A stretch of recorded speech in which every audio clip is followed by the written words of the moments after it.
Yotox anti-moustique mooy aar mag ak ndaw ci bépp matu yoo am na booy piis ci rido yére ak moustiquaire ak booy diw ci yaram. Val d'Afrique moo leen di may seen journal de la santé.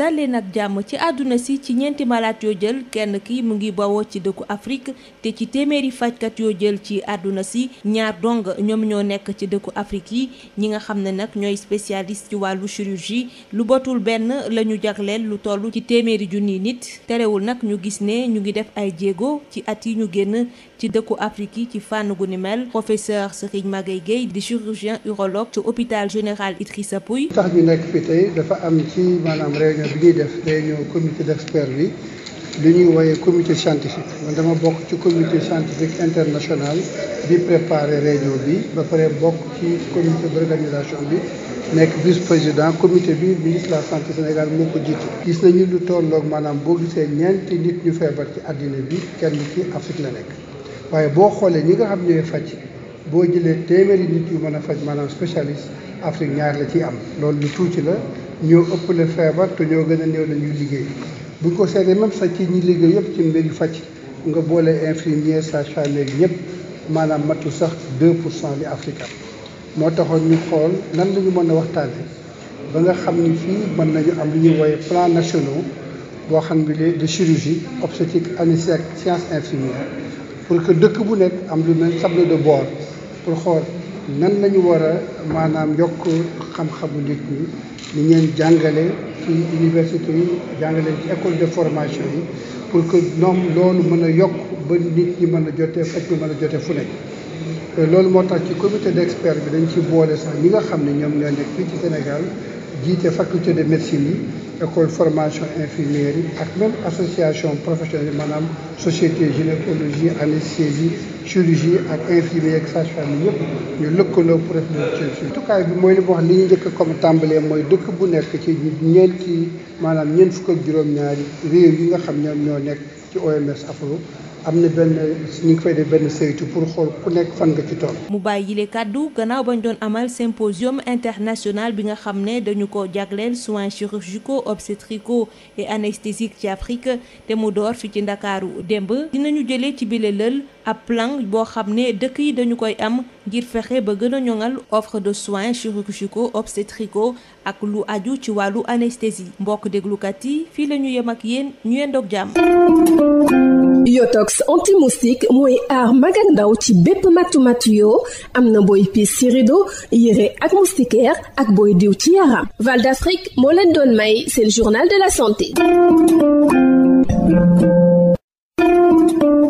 Yotox anti-moustique pour le corps, les vêtements, les rideaux et draps vous protège contre les moustiques chez l'adulte et l'enfant. Val d'Afrique vous offre votre journal de la santé. Bonjour chers auditeurs, un quart des malades dans le monde sont des Africains, mais malheureusement l'Afrique ne dispose que de 2% des médecins dans le monde et moins d'un spécialiste en chirurgie pour 100 000 habitants. Toutefois, des progrès sont notés ces dernières années, selon Pierre Pellet, directeur régional de Mercyship pour l'Afrique. Et malheureusement, c'est la situation de notre continent et c'est pour ça qu'il faut travailler pour faire avancer l'agenda de la santé. 2% des docteurs, des médecins dans le monde sont africains, alors que l'Afrique compte plus de 20% de la population mondiale.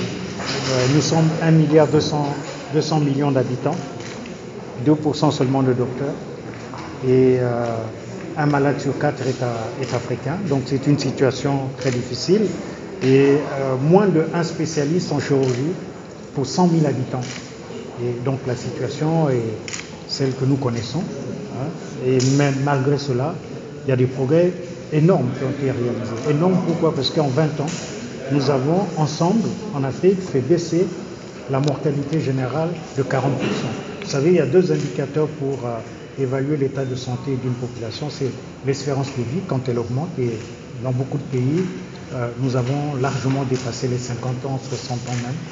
Et la mortalité qui a chuté de 40%. Donc cela veut dire que malgré les difficultés, nous sommes dans une bonne lancée, une bonne perspective d'améliorer la santé en Afrique.